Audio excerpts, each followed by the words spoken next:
The Witcher 3 Blood and Wine expansion is so close you can almost smell the vineyards, and during the PAX East weekend, CD Projekt discussed some new information about their upcoming expansion regarding Gwent cards, and they also released several new screenshots. So for this video, I'm going to break down each of the screenshots so we can see what we can expect from this DLC, and then I'll discuss some of the new Gwent card details.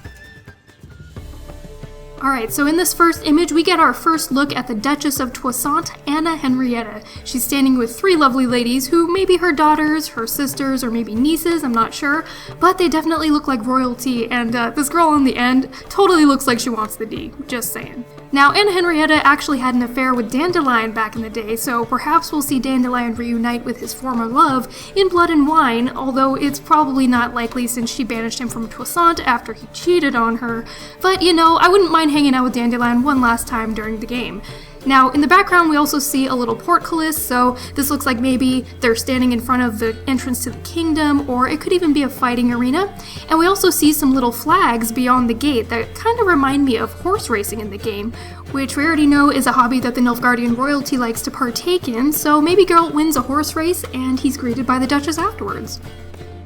Alright, so this next screenshot is one of my favorite images for Blood and Wine so far, and the first thing that these giant mushrooms made me think of is, of course, Alice in Wonderland, and I wouldn't be surprised if there was some sort of hookah-smoking caterpillar around the corner from Geralt. So this scene is probably part of an Alice-inspired quest of some sort, and since the Witcher series loves to do its own spin on classic fairy tales, we can probably expect to see that here. And you know, if the Toussaint storyline is inspired by Alice in Wonderland, then maybe they'll do a little twist and compare Anna Henrietta to the Queen of Hearts or something, I don't know. But in the background we also see a little tower in the distance, which could be a Rapunzel reference or something completely different, but either way this looks like a really fun area to explore. Alright, this next image is of Geralt's new pet centipede, the Skolopendromorph. I'm just kidding, these are obviously hostile creatures, and my first reaction would be to kill it with fire. Actually, Igni might work on these guys, so that'll be my go-to plan when I run into them in Blood and Wine. Alright, next up we have a very colorful image of what looks like a fancy outdoor banquet somewhere in Beauclair, which is the capital of Toussaint, and Geralt definitely looks like he's there on business, but we all know that when given the chance, Geralt is probably going to dive mouth first into the local fine wine selection, and you know, I would probably do the same. This place looks so beautiful, and I love how the developers aren't afraid to play with color and add tiny details when designing these sorts of areas. And even though you can tell that the art designers spent a lot of time making this whole place look really awesome, I know I'm gonna be sitting over here staring at the carpet really closely, looking at how cool each little squiggle looks, but you know, sometimes you just gotta savor the little details. And speaking of savoring details, this next image is a bit graphic, but that's not much of a surprise when it comes to The Witcher. So we've got an autopsy of a cadaver of what looks like one of the Toussaint townsfolk, and it looks like Geralt is on the case to find out what happened to this guy. And the cadaver's got both sets of limbs severed, and his whole torso is pretty much cut in half. Now, this could be the work of a creature, or these injuries could also be from a sword, it's hard to tell. Plus, it looks like the cadaver's flesh is sort of rolling over the edges of his wounds. I don't know if that's significant, but it's worth pointing out.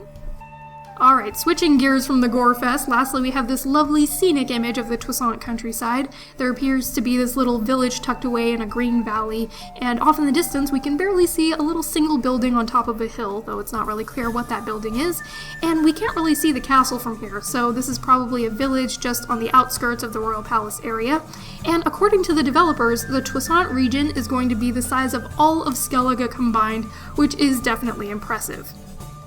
Now, speaking of Skellige, CD Projekt announced during PAX that with Blood and Wine, they're going to be adding a brand new Skellige Gwent deck in-game, and they even showed off 4 of the new cards featured in that deck, which you can see here. Now, they didn't really describe these cards in detail, but we do know that the one on the left is a mushroom card that turns berserkers into bears. The boat card is a new siege unit. They said that there's a special character card who is, quote, a little crazy, but if they were talking about the third card, it seems pretty obvious to me to be Madman Lugos, and the last card is something they like to call the Golden Cockerel. Now, I, for one, am so happy that they decided to put in a Skellige Gwent deck, not only because I feel like it should have been a part of the main game anyway, but because I'd love to see cards for Krakan Crate,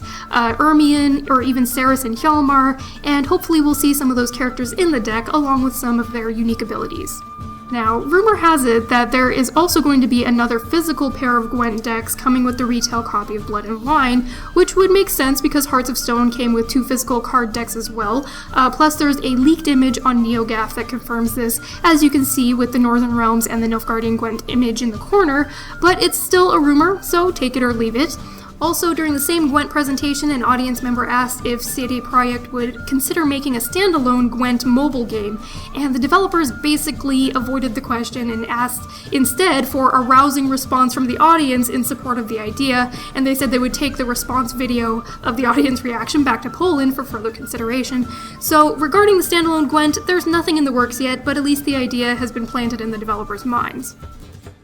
Alright guys, rumor has it that Blood and Wine has a June 7th release date, but no official release date has been announced yet, meaning that we might even see the expansion sometime in May. The developers also said that we should look forward to lots more Blood and Wine information in May, which to me most likely means that a teaser trailer is coming at the very least. So if we get a trailer or any more juicy details regarding the expansion, I'll be sure to do a breakdown for you guys as soon as possible. Let me know in the comments what part of Blood and Wine you're looking forward to the most, and I will catch you guys at the next video.